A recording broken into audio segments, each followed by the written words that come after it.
Hello there, my HQTs. Now, who's playing along with their friends tonight? Are you? Well, one man in England has made an unlikely mate with, get this, a crow. Yes, you heard right.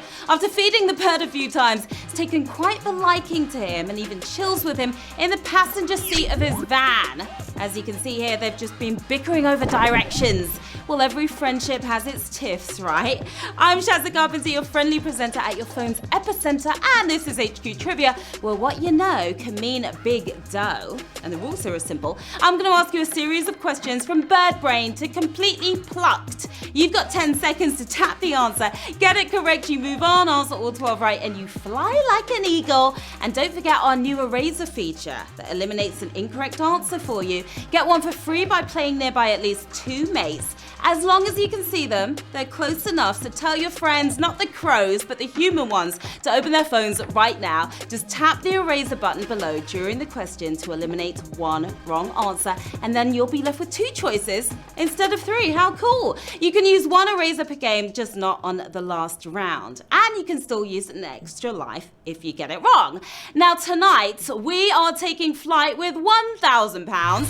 That's more than enough for you to find some new cronies for your crow crew. Let's just hope you're not eating crow by the end of this show. All right, it's time for you to get your wings, angels. Are you ready to soar? Let's get to the quizzing, shall we? Here we go with Q1. Which phrase is shown on screen at the end of a Looney Tunes cartoon? You're fired. That's all, folks. Hasta la vista, baby. And it's always so disappointing because we want more cartoons.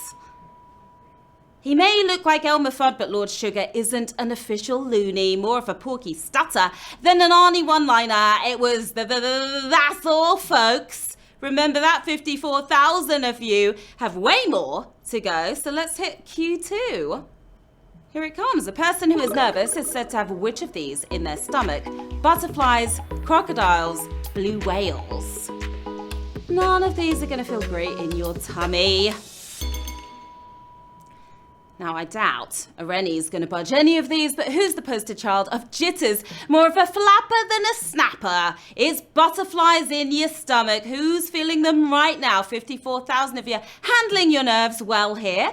And just a reminder, tomorrow, one's at the ready. It's time for you to perform some quizardry in our Harry Potter themed game. Beric will be taking 1 lucky winner and 10 of their friends to see the new Fantastic Beasts movie, The Crimes of Grindelwald. Sure to be a magical experience. That's tomorrow at 9 p.m. And then on Sunday, I am looking for the one player and one only will win the full cash prize of £5,000. 5,000 big ones. That's this Sunday at 9 p.m. Will you be the last person standing? We'll find out this weekend, won't we? You ready for Q3? Course you are. Here we go. A lexicographer is a person who primarily compiles what? Graphs, dictionaries, cogs. A lexicographer.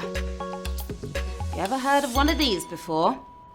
If you went for cogs, I'm afraid you are missing a few yourself. The grammar pedant's favorite tome, they compile dictionaries. Did you get that one? Oh my goodness, that was a rough one. That was brutal. 23,000 of you down here on Q3. 29,000 of you wordsmiths are moving forward, however, to Q4. ATOL is a professional body in which industry? Advertising, telecoms, travel.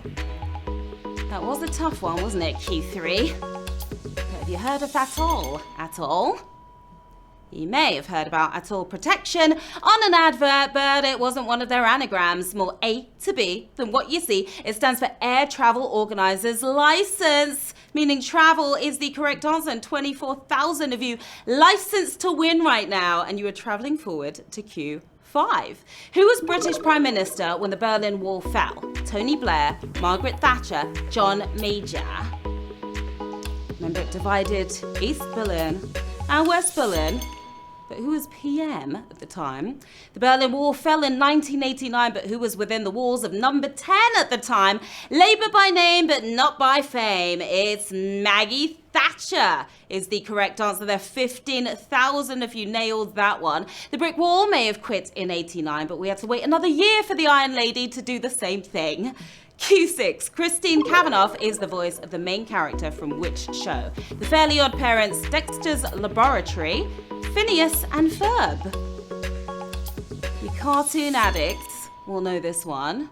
She was amazing. She was the voice of Babe the Pig and Chucky the Rugrat as well. But which of these shows did Christine star in? The ginger genius himself, Dexter's Laboratory is the correct answer. And that was a tough one. Are we going to go with... Let's go with Savage here. So that was 9,000 if you're down, 7,000 if you know your cartoons. So, yeah.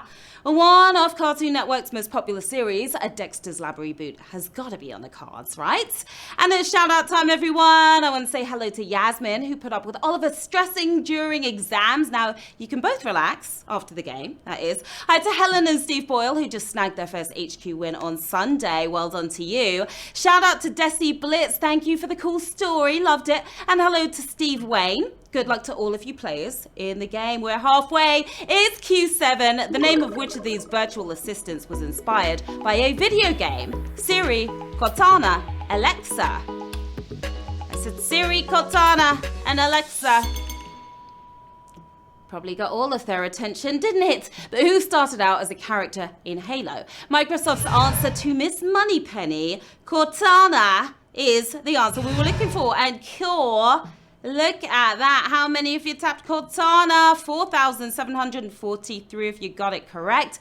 Now, Cortana may have turned on Master Chief in the game, but your virtual assistant never would.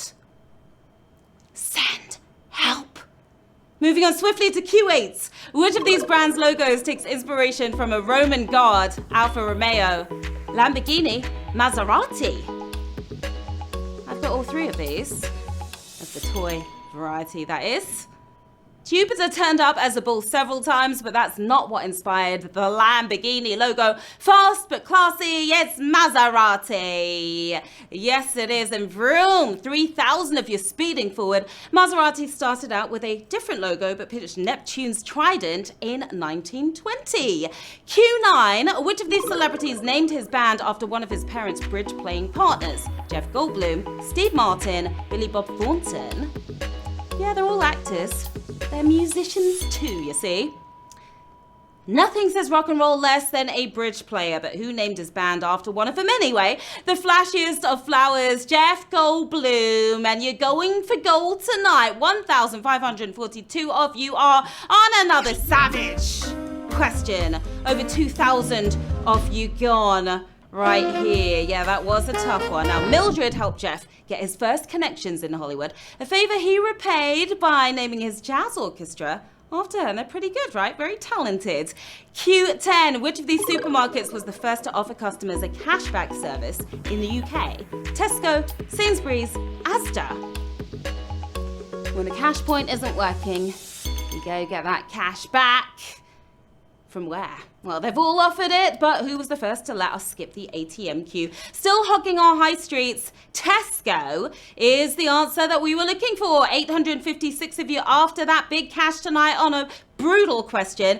Now, it may seem to be for our benefit, but cashback was introduced to make cash banking easier for Tesco instead. The penultimate round. Q11. In which city did the first US-born world chess champion win his title? Berlin, Reykjavik, Moscow. Now you've got to really love chess to know the answer to this one, so hopefully you do. Bobby Fischer may have defeated a Russian, but that wasn't where he did it. The place only a chess champ could pronounce is Reykjavik.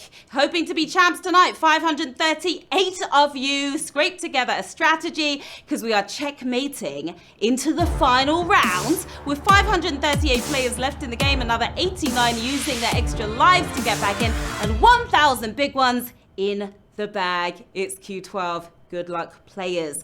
According to Samuel Pepys, England's first what opened in Oxford in the early 1650s?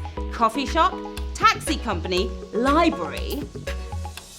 I'm peeping you right now.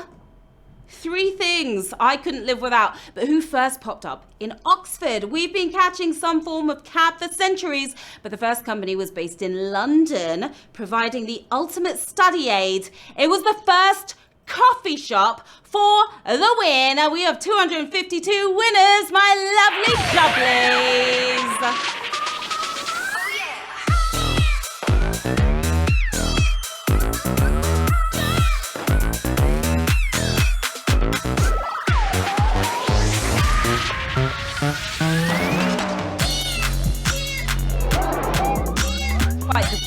question there on Q12, wasn't it? And you are taking home £3.97. Well done. Ninja Nick 76. Nice bite. Can I go for a ride?